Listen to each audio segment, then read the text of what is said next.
Hello and welcome to the Managing Uncertainty podcast. I'm Bryan Strawser, Principal and Chief Executive here at Bryghtpath. And today I am back in the office for the first time after a nearly 3-week vacation.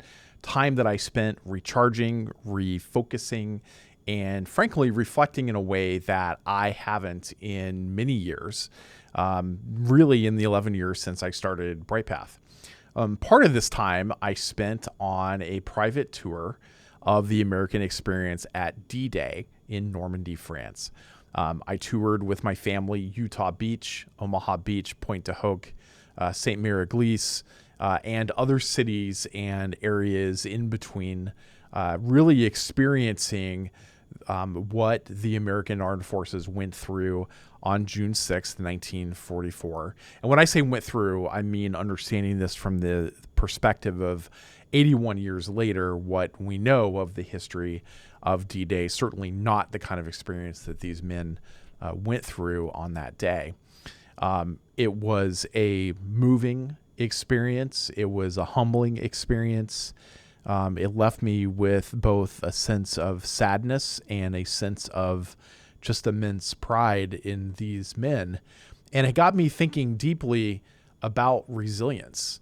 Not just organizational resilience, but personal resilience.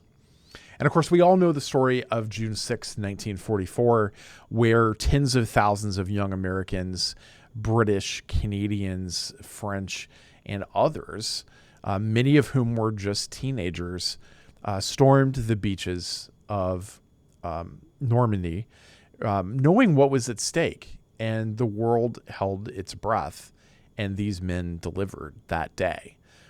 Their resilience wasn't just a theory. It was tested under live fire. And where some areas saw, I won't say little to no resistance, some areas saw less resistance than others, many of these men dealt with some of the most horrific circumstances trying to advance inland during this amphibious assault. What struck me is how aligned these men were mentally, physically, strategically with what needed to be done. And even when adverse things happen, and I don't just mean the difficulty on the beach, but scattered paratrooper landings, for example, and having to form ad hoc forces and really be able to advance and move in that way, they still found ways to do this and accomplish the mission. These men were not just brave and courageous, they were ready. And their resilience came from rigorous preparation and training, clarity of purpose, and mutual trust in each other. One of the quotes that was I saw at Pointe du Hoc, there as you walk into the battlefield monument, which is managed by the American Battle Monuments Commission, there are a series of panels on stone to your right as you're walking into the cliff area. And, one of them mentioned something to the effect of, my greatest fear that day was not in being killed, it was in letting my brothers down. And by brothers, he meant the men that he was serving with. So there's a blueprint for us here as leaders in resilience. We face different kinds of pressure, certainly not that kind of pressure, but there are demands on our clarity and endurance and courage, and these are real demands that we're faced. I think also understanding that there's a necessity to take time to recharge as resilience leaders. We can't pour from an empty cup. You can't give more if there is nothing left to give. And burnout compromises our judgment. It slows down decision-making. It weakens our leadership presence. So I think taking time to rest and reset is not just a self-indulgent thing. It is a strategic imperative for resilience leaders to take. Resilience, after all, is not just recovery metrics, BIA outcomes, recovery time objectives. It's about having the stamina to lead well in uncertainty.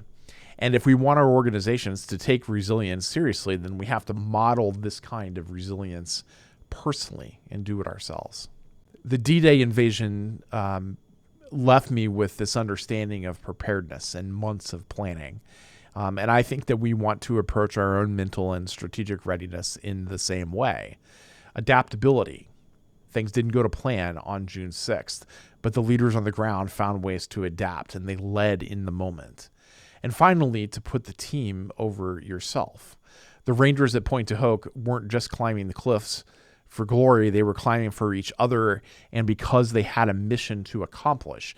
That mission was to take out an artillery position, a very well-defended and entrenched artillery position that could fire down both beaches, therefore, greatly endangering the troops, the American troops that were landing at Utah and Omaha Beach.